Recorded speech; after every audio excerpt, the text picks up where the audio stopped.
नमस्कार, राज की बात में आपका स्वागत है। सैफ अली खान के ऊपर हुए हमले में नया नया ट्विस्ट सामने आ रहा है। मुंबई पुलिस भी एक के बाद एक नई थ्योरी बता रही है, तो दूसरे तरफ खान परिवार का कई दूसरा फर्जीवाड़ा भी सामने आ रहा है। शहजाद से होता हुआ ये दूसरा कौन पर चला गया है, यानी मुंबई पुलिस ने अब जो कि शहजाद अभी 14 दिन की कस्टडी में है, तो मुंबई पुलिस ने कहा है शहजाद अकेला नहीं है। पश्चिम बंगाल से महिला पकड़ी गई जिसने फर्जी आधार कार्ड बनवाया था, लेकिन उसके एंट्री, उस बिल्डिंग तक पहुंच, उसके एड्रेस को जानने और फिर उसके पूरे बंगले, फ्लैट जो दो दो फ्लोर पर बना हुआ है, उससे नीचे उसके परिवार वाले यानी सारा और इब्राहिम का 8वीं मंजिल पर फ्लैट और दूसरे लोग जो वहां रह रहे हैं, इन सारे लोगों की एक्टिविटी की जानकारी अकेले शहजाद के पास नहीं था। और नहीं केवल और केवल ये एक हमला या चोरी का मामला हो सकता है, क्योंकि ये घूमता फिरता मुंबई से भोपाल तक जुड़ रहा है। अचानक से भोपाल से जो खबर आई उसमें भी नए नए एंगल सामने आ रहे हैं कि सैफ अली खान का परिवार, जिसके आधे लोग पाकिस्तान में आधे हिंदुस्तान में हैं, ये परिवार ने फर्जीवाड़ा किया था। और वो फर्जीवाड़ा किस बात के लिए? फर्जीवाड़ा इनेमी प्रॉपर्टी के ऊपर दावेदारी के लिए गलत वसीयतनामा लिखने की फर्जीवाड़े की बात सामने आ रही है। दावेदारी इन लोगों ने की थी और वो दावेदारी इन लोगों की खारिज होती दिख रही थी, और इसलिए कुछ विक्टिम कार्ड खेलने की तैयारी तो नहीं थी, क्योंकि ये इनेमी प्रॉपर्टी कोई छोटी मोटी रकम नहीं है। ये 15,000 करोड़ की प्रॉपर्टी है भोपाल रियासत की, और उसके अंतिम नवाब की छोटी बेटी जो कि सैफ अली खान की दादी थी, उसी के नाम पर वसीयत लिखा गया था। और इस बात के लिए इन लोगों ने फर्जीवाड़ा किया था, जिसके सबूत अब सामने आ रहे हैं, क्योंकि कोर्ट ने स्टे हटाया। मध्य प्रदेश की सरकार सारी प्रॉपर्टी पर जब्त करने के लिए आगे प्रोसीड कर रही है, तो ये सैफ अली खान का परिवार फिर से हाई कोर्ट के बाद सुप्रीम कोर्ट जाने की तैयारी में है। ये मामला ही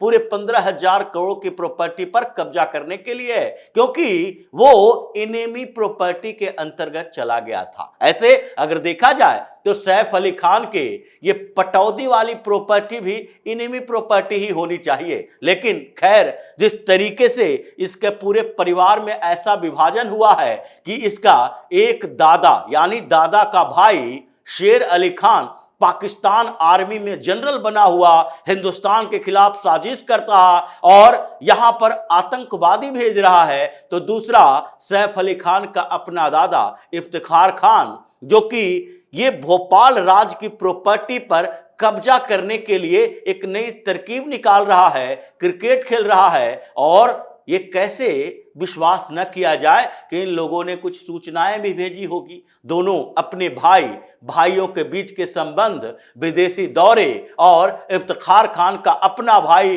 पाकिस्तान में जनरल, ये इन लोगों के बड़े बड़े रियासतों की एक ऐसी साजिश थी जिसका शिकार तत्कालीन भारत की सरकार, कांग्रेस के नेता हो गए।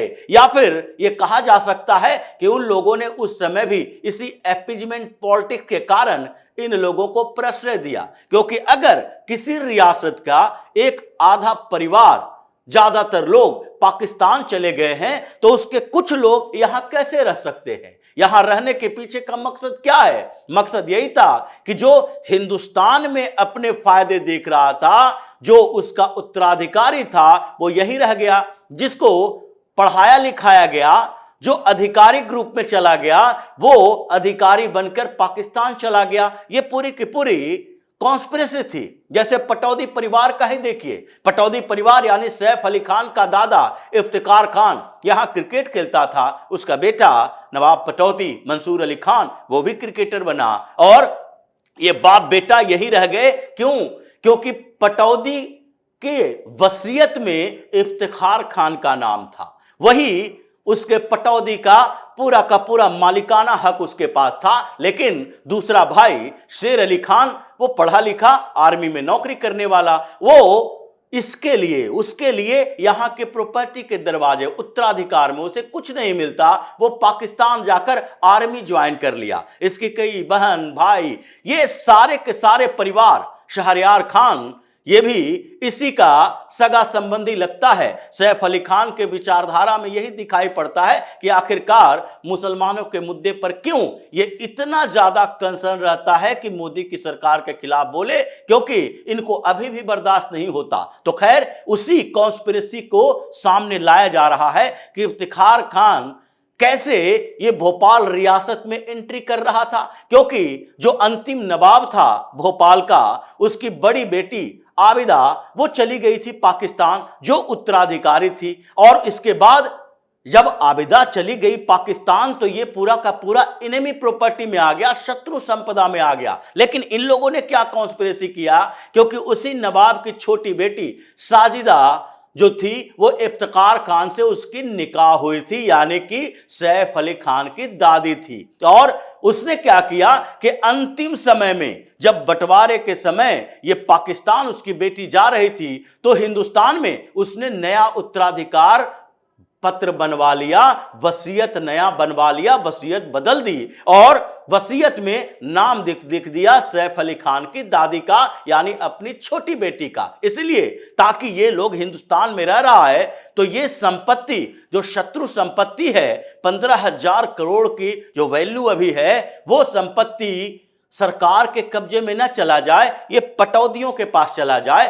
और अब जबकि हाई कोर्ट में ये लोग मामला हार चुका है, स्टे हट गया है, तो सुप्रीम कोर्ट में जाने की तैयारी हो रही है। और इस समय मध्य प्रदेश की सरकार उस पूरे प्रॉपर्टी को कब्जा करने की कोशिश में लगी है, प्रोसीडिंग चल रहा है। और यह साबित हो चुका है लगभग कि सैफ अली खान की दादी फर्जी तरीके से वसीयत बनवाई थी, और यह वसीयत सिर्फ और सिर्फ दावेदारी के लिए बनाई गई थी, ओरिजिनल वसीयत नहीं है। तो इसलिए इस मामले के समय में, जब ये मामला चल रहा है, कोर्ट में हियरिंग हो रही है, फैसले की घड़ी आ रही है, उस समय क्या होता है, सैफ अली खान के ऊपर एक हमला होता है। और उस हमले में जो घायल होने की सारे मेडिकल रिपोर्ट बताए जाते हैं, और डॉक्टर की रिपोर्ट जो होती है, वो दोनों मिसमैच होता है। मतलब पहले कहा जाता है कि ये बड़ा गंभीर रूप से घायल थे, इस पर भी सवाल उठ रहा है, ये घाव के निशानों पर सवाल उठ रहा है, डॉक्टर की रिपोर्ट पर सवाल उठ रहा है। लेकिन इन्वेस्टिगेशन में अब पुलिस ने कहा है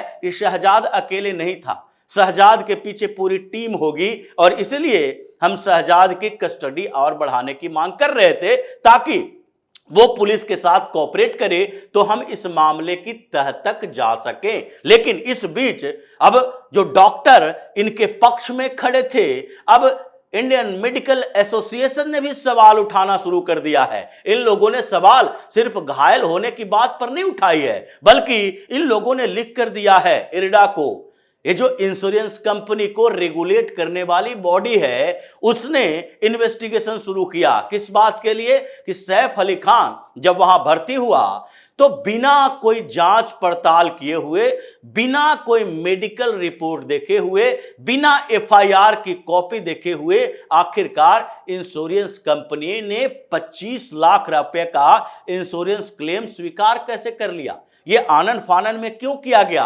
इन्वेस्टिगेशन इस दिशा में भी चल रही है कि ये 25 लाख रुपए का क्यों बिना कोई मेडिकल रिपोर्ट आए, जब हमला हुआ यानी पुलिस केस बना, तो बिना कोई एफआईआर की कॉपी आए, आनन फानन में एक क्लेम कैसे स्वीकार कर लिया गया?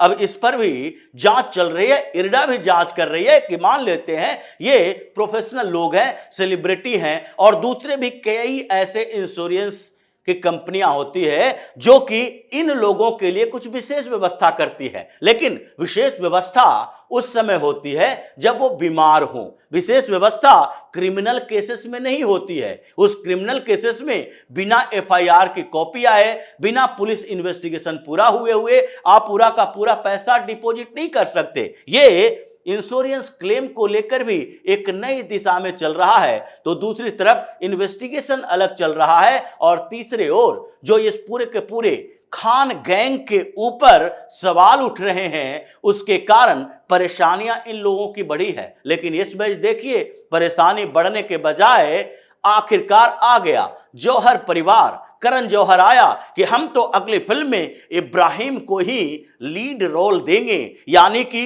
डेब्यू फिल्म हमारे साथ होगी। ये करण जौहर की बात है। ये करण जौहर जो कि शाहरुख खान के इर्द गिर्द चलने वाला है, सैफ अली खान के साथ भी आ गया, क्योंकि ये खानों का गैंग एक साथ ही चलता है और कुछ इसके बॉलीवुड में ऐसे कनेक्शन हैं जो इन्हीं के इर्द गिर्द मंडराता है और इन्हीं के इशारे पर काम करता है। इसलिए ये खान गैंग के बाहर के लोग आ ही नहीं पाते, इंडस्ट्री में उनके लिए जगह ही नहीं बनती है, जिसके खिलाफ सुशांत सिंह राजपूत ने सवाल उठाया था कि यहां पर जमना है तो इस लॉबी का हिस्सा बनना पड़ेगा। आखिर ये कितने लोगों ने सवाल उठाया है, लेकिन ये जो अटैक कांड सामने आया उसमें ये पूरा का पूरा खान गैंग नपता नजर आ रहा है। सवाल पुलिस के पास करीना कपूर के लिए भी है, सारा अली खान के लिए भी है, इब्राहिम के लिए भी है, ऑटो ड्राइवर के लिए भी है, डॉक्टरों की टीम के लिए भी है और खुद सैफ अली खान के लिए भी है